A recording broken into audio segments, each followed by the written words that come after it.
multi-award-winning, multi-platinum, legendary. We've got the R&B crew After 7 in the house. It's a Soul Spotlight, y'all. Let's go. I'm a filmmaker. I've worked in film, video, and television for over 30 years. I took a little break, but now I'm back.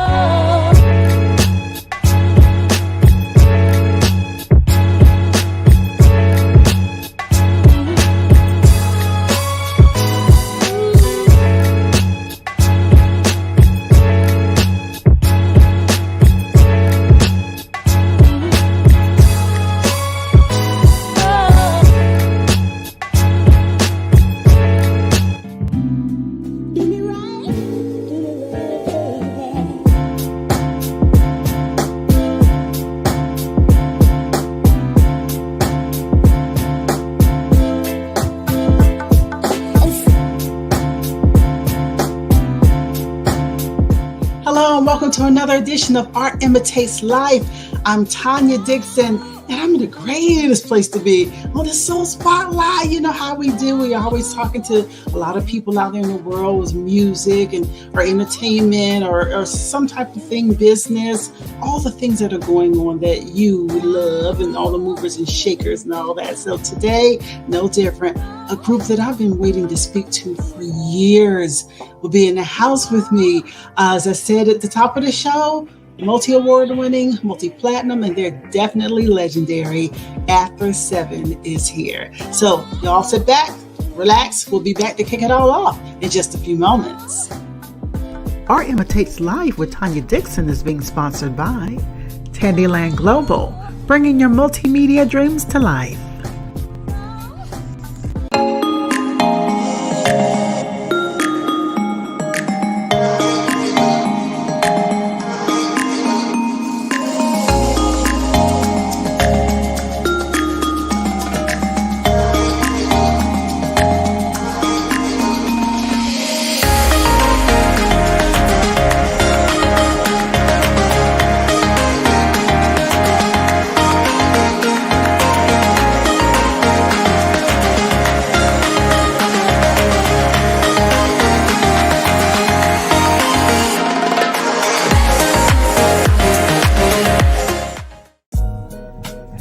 Don't forget to like and subscribe to our Imitates Life podcast with Tanya Dixon on both Podbean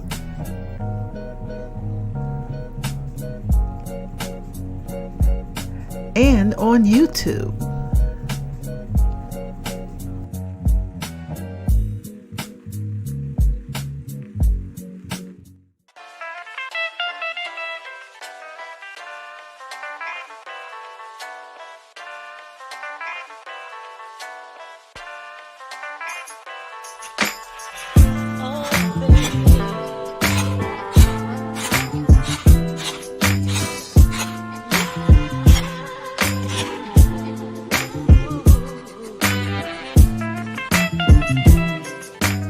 And welcome back to Art Imitates Life. As promised, I was going to have the legendary, the multi-platinum, the multi-award-winning After 7 is going to be in the house. And here they are. Welcome, guys. Welcome to Art Imitates Life. How you doing? Hello.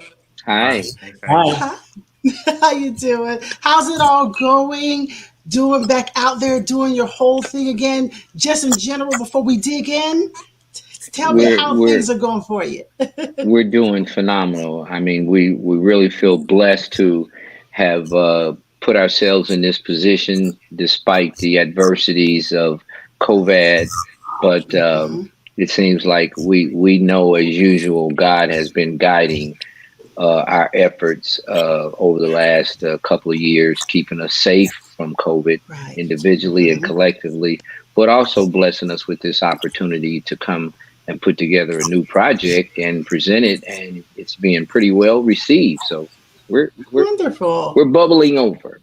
Okay. Well, you know what? I want to talk about all the new music of Unfinished Business, but I got to go back in time for just a few moments. I have been naturally a fan for so many years. I've been in the industry since 1988, and I don't know how I have missed not interviewing you all for years. I just think that we have been on some paths and I've just missed for years interviewing you. And I'm really happy to have the opportunity now. And we have the new member of the group, Danny Sky. Hi, McLean. How you doing? And just before we go any further, your names are on the screen, but I want to recognize, of course, it's Kevin Edmonds, Keith Mitchell, and the original After Seven was with Melvin Edmonds as well. So I wanted to bring that out for our audience that's not familiar or a younger audience. These guys are completely legendary, and this is a treat for me today. So I want to just talk back for a moment about how you got started. Now, many of us know that Babyface is the younger brother. Am I correct? For Kevon and Melvin, your younger brother? And the question that I always had was it easier or harder for you to break into the business doing this, being that Babyface was there and already kind of, making a name for himself? Did it make it easier or harder on you initially to break out there? Have you ever heard of the word nepotism?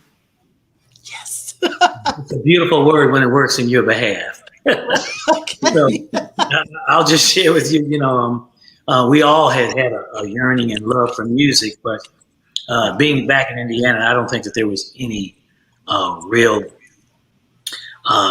track, if you will, any kind of pathway that would lead you to getting to the music industry. In order for Kenny and LA to have had the success that they had, they wound up leaving the Midwest and going to the West Coast. So for us, we still had a love, but we had a love for music, but we were also in our 9 to 5s working. So when I tell you that it was a godsend that my brother Kenny and LA thought that, maybe it's time to give these guys their opportunity. And that's exactly what it was. And with that relationship that they had with some of the major players in the industry, we were able to sign a deal with Virgin Records. Them not knowing what we sounded like, them not knowing what we looked like, they just took it on the faith that, LA and Babyface must know what they're doing because they're two of the hottest young producers. So, yay! Yes, that is it. Well, and during that time, your singles, or was it "Can't Stop," "Ready or Not"? Were those the singles? I'm trying to remember. The original singles that came out and started paving that way for you. Am I right on that? You are correct. Okay, great. And I know that there's been many hits over the years. I cannot tell you how much I love the Reflections album, how I must have played it to death. I tell you, how in my head, even this morning, one of the songs is going through it. And of course, my favorite was "How Do You Tell," the one that was like my favorite, song. Yes. Tell me about that. Like, I know you all work with, of course, Babyface and other writers. So tell me some of the people that over the years that you have been able to work with, and then we're going to start talking about the new project. So just give me an idea, a snapshot for our audience about the history and some of the songs and how all of these awards, I forgot that too, but go ahead. Wow. I mean, I would have to say, and Keith, you probably concur, that the vast majority of our production life or history has been with Babyface. I've had the opportunities to work with some different producers as a solo. Some of them even being my nephews when I did my solo project. And of course, I'm going blank, but Jesse Johnson stuck his foot in and wrote "Nights Like This," and that was on the soundtrack. Heartbeats for 5 Heartbeats. Yes. Okay. And we worked with Diane Warren. She wrote a song for us on the 90210 soundtrack. The song didn't come out as a single, but I can tell you today, in 2021, somewhere, some people are playing a lot of Not Enough Hours. Isn't that right, Kevin? Well, the checks say so, don't they? Yes, they do. Do you believe it's because, and this is how I feel, and that no shade to the artists of today, they do a great job, but I love that true R&B sound and just true talent. Do you feel like people have a yearning to get back to that original R&B sound. It's a certain thing that's there, and it's not so sexual. What do you think? Um, I think so. Anybody can jump in if you like. I think so. I think, especially behind everything that we've experienced over the last year and a half, we have a tendency to want to cling to things that make us feel secure, safe, that at the very least reminiscent of what it felt like in the good old days, so to speak. And in the good old days, we'd sing a song about love and romance, and the part, the explicit area that a lot of the young artists go into today, we left that to our listeners. We left that to you for your own imagination to figure out what that might look like, how it would be if it was your situation. I don't know what your situation is, but feel free to punctuate that any way that you want to. But that's for you, not for me to tell you how I'm going. All of that is. Thank you. So I think people I think they want to get back to just some good romance where you appreciate having somebody in your life, and it's not just about the sexual conquest, which is what it seems to be. And I appreciate that. And I'm going to say thank you because, like I say, I don't want to shade out the young artist of today, but, so you do want the romance. I don't want to hear everything that you want to do to me in a song. So it just helps to use the imagination a little bit more. But tell me also, before we come forward, you all are multi-award winning. I know that you have a number of awards and accolades. And just for my audience, if you can lay some of that out too, because I just want them to know this is history here. And I want them to go back and listen to the music. I want to listen to the music that you have now, but I want them to dig in and really look here at you all as After 7, the legendary. So just tell me about. First of all, we are NAAPC Image Award winners, which is a accolade that we hold highly because of the way that we grew up, where our parents raised us to be positive-minded, kind of clean-cut, conservative kind of young Black men, and we live what we are. Outside of that, we were nominated for the American Music Award. We were nominated for a Grammy. Unfortunately, we haven't won either one of those. But to even be mentioned to win an award like that is a great accolade. We have a couple of gold singles, which we talked about earlier, "Can't Stop" and "Ready or Not." And we were on the soundtrack with Black Men United, with who was that produced that? And D'Angelo. D'Angelo, Brian McKnight, I think were the head starts on that project. So, that's kind of the award side of it. But the real thing is that we got the opportunity, the privilege to be in the music business and to have the ability, because we got into this business kind of late in the game. So to even have got here, recorded, had the blessings of Babyface, L.A., Gerald Simmons to put a stamp on us and to guide us, that was almost an award in itself. That was a reward, The reward, exactly.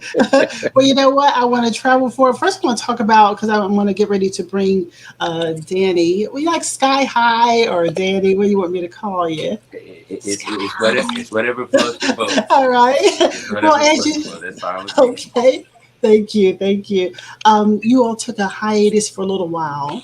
And to be able to come back, first of all, just your talent, your repertoire, your whole portfolio is what made us just wake up and look at the Sevens back. It was like a wonderful thing. When I first saw the promo materials coming through, I was like, what? I was very happy, especially knowing that you had lost your brother Melvin Emmons, and still to watch you all come back. So tell me, what is it? And the name of the whole project being Unfinished Business, is that what you felt, that you had unfinished business in this music industry, and that it was really time, like I said before, get back to real R&B? Is that what's going on there with unfinished? I think you kind of hit it on the head. Okay. Yeah, we absolutely did feel like there was unfinished business, that there was more for us to say, more for us to share, more stories to tell at a time when I think, people really, really needed to feel grounded again, be connected with the humanness, because we were so detached and separated from each other for so long. So there's nothing like the therapy and healing of good music to wash over you and maybe sometimes allow you to escape the day-to-day grind or challenges that everybody's facing. And it was probably one of the scariest times in all of our lives, because we've never experienced anything like that since we've been living. So when things happen like that, you want to reach out and hold on to, you want to find some sort of anchor. You want to hold on to something. And I think that's what kind of compelled us in this music that we presented, was to stay authentically true to who we are as After Seven, but make sure we threw the net out there wide enough to not only capture those who know what we do, but maybe we might also pull in some folks at this time. And it took a moment like this that we're living through in order for everything to come to a screeching halt, and then take the moment in and realize things, the importance and value of so many other things that we kind of cast to the side. Right. And now we're I think we all are having a greater appreciation for the simple things of life and the gifts that we get just in, being able to look across the table and see somebody, to see, to see their faces, because we got locked out. We didn't realize something like that was coming. So I think our music kind of speaks to all of that kind of stuff. So yeah, definitely unfinished business. We had a message. We had more music in us that we wanted to share. And that's just the title. Okay. Well, enter Danny here. I know, again, mentioning Melvin had passed away. And for a moment, am I correct to say that his son stood in place for some of the shows? And then Danny came in at the time? Absolutely. Okay. Now, how did we get Danny into the group? Let's talk about that real quick, and then let's get into the singles so that we can get everybody listening to the music. How did Danny get chosen to be in this wonderful, legendary group? Well, and this business is always evolving and changing, and we're growing, and we're finding out different things about ourselves and how we need to figure out how to stretch and maybe really kind of find out what your mission is, what you're called to do. And I think all of that was a part of what was happening here in After Seven, especially after losing Melvin, and we kind of, reevaluating where we needed to go and how we wanted to go. And I felt like we needed to kind of step it up too as well. And my friend Daryl Simmons, songwriter, producer, made mention of this young man, Mr. Danny Sky High McLean. Said, look, I got this guy that I do demo work stuff with and everything like that. He's pretty sharp. You might want to take a look at him. So, and so, I got the okay from Daryl Simmons, but then I wanted to see what he looked like, how he moved, what he sounded like. And, I reached out to him and gave him a call. And I, briefly had a discussion with him and just kind of feeling him out and seeing, what kind of, you can have very talented people, but they can be left field at the same time too. So you want to find somebody who's pretty stable, middle of the road, and answer questions intelligently and so on. All of those things are factors, but what was most important was to see how this gentleman could move, and his tone was, and how he could sing. And so when I saw that, I thought, well, you know what, this guy could be our guy. And I presented to Keith, and Keith looked him over and said, okay, we can work with that. We can work with that. And so we pulled him on in. Okay. Danny, what did that feel like? And then we're going to promote these songs real quick, so I'm going to get you guys out of here. What did that feel like to get that call? It was that moment that you wasn't sure what was going on, but you was down for the cause. You know what I mean? After Seven has always been a great musical influence to me. So, to hear Kevon Edmonds over the phone, and then to get in the studio with Keith to learning choreography or whatever, I was a little nervous, but they kind of guided me through it and let me know everything is all right. You know what I'm saying? I got the moves down. I'm able to deliver in a fashion that's classy, that's suave, that fits After Seven style. And, wonderful. That's so wonderful. I kind of wonder how that transition did happen, but thank you for sharing that with me. I got to get to these singles real quick before you go now. You got 4 songs that you got out there right this moment. Tomorrow Can Wait, Extra Mile, No Place Like You, and Bittersweet. Now let's go ahead and talk real quick about the songs, and we got to make sure that everybody goes out and checks out the music. And also I want you to tell people where they can listen. First of all, Bittersweet. I just wanted to know, is that also the whole thing about being back and the whole history? Do you feel that with the song, or was it just something just by fluke? I would say it was more something by fluke. I never thought about that perspective. I never even thought about that. Really? Okay.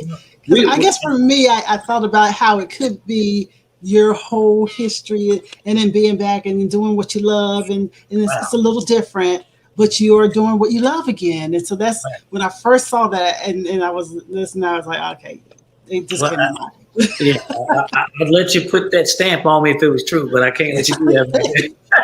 All right. But it appealed to us because it had a very youthful feel. The track was just moving in a nice way. But what was equally as important, or maybe even more, was the lyrical content and the message in the music. It was still talking about love and relationships in a way that it allowed us to connect to it. And I think that was really the one song out of the 3 or 4 songs that we were presented that we felt had the most meat on the bone, that we could still be authentically true to who we were, but at the same time serve to our new listeners and some of our old listeners something that's fresh, that has a different little edge on it. And I think that's how we came to select that song.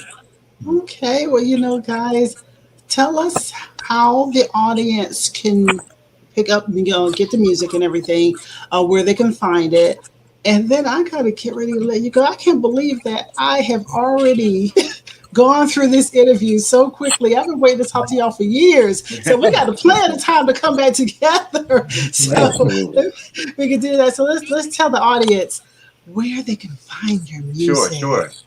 You can find us on any and all of our social media platforms. That's Twitter, Instagram, Facebook, including our website, and the handle is After 7 Music, at After 7 Music. Matter of fact, to pre-order the album and to get your limited copy of our signed CDs, go to our the bio in the link of our Instagram and or our website, and just order from there. But get it while you can, because it's going really fast from my understanding.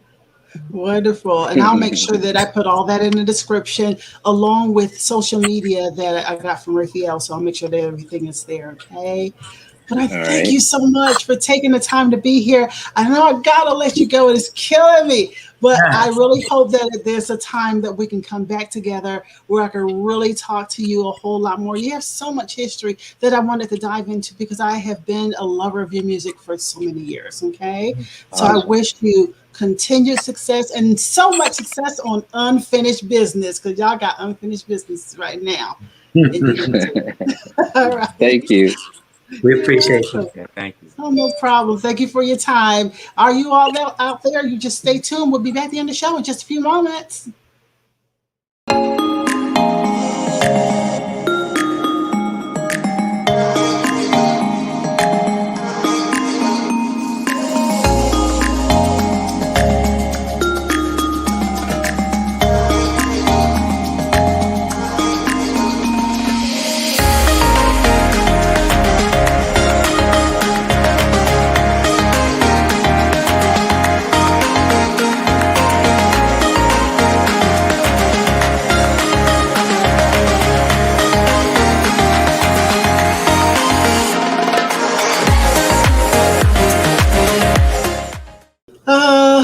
writing is such sweet sorrow. Oh, gosh, I just took the time to speak to the after 7, and I really wish it was longer. And then prayerfully, we will come back together at some point, and I can really, really dig in. But they got a lot going on their whole press tour. They got a lot to promote unfinished business. So I'll make sure that their information is in the description. Look below and you'll see the description so that you can pick up their music and you can just look at what they're doing, check them out on social media. And if you're not familiar with them, please go back in their history. As I said in the interview, oh gosh, Me and the Reflections album. I loved that album years ago in the 90s. And so if you get a chance, make sure, absolutely sure, that you tune in and get that particular album.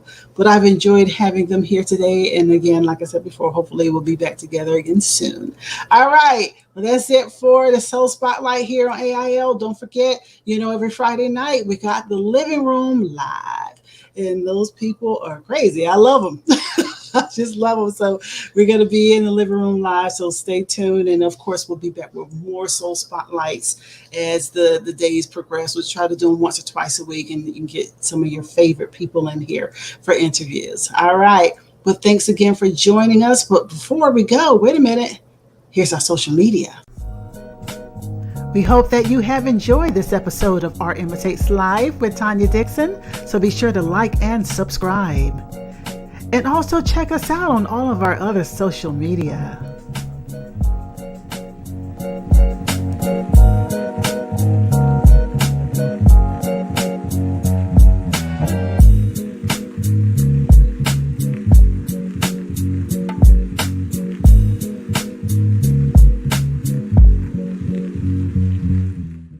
Well, there it is, my social media. And don't forget, if you want to be a guest on the show, you can hit us on the website, info@tandyland.com, or if you just prefer to do Gmail, it's tandylandail@gmail.com. And we are going to have more social media that I'm going to be promoting out there really soon. But for now, don't forget to like and subscribe to this show, because we want to make sure that you're here for all the things that we do. And as I mentioned earlier, the Soul Spotlight and the Living Room, and of course, Who Spiked the Tea, everything that we do on the show. But it's time to go. So thank you again for joining and imparting. As I always say, good things happen to those who believe. Better things happen to those who are patient, but the best things happen to those who never give up. I'm Tanya Dixon. You have a beautiful week, and we'll see you next time on Art Imitates Live.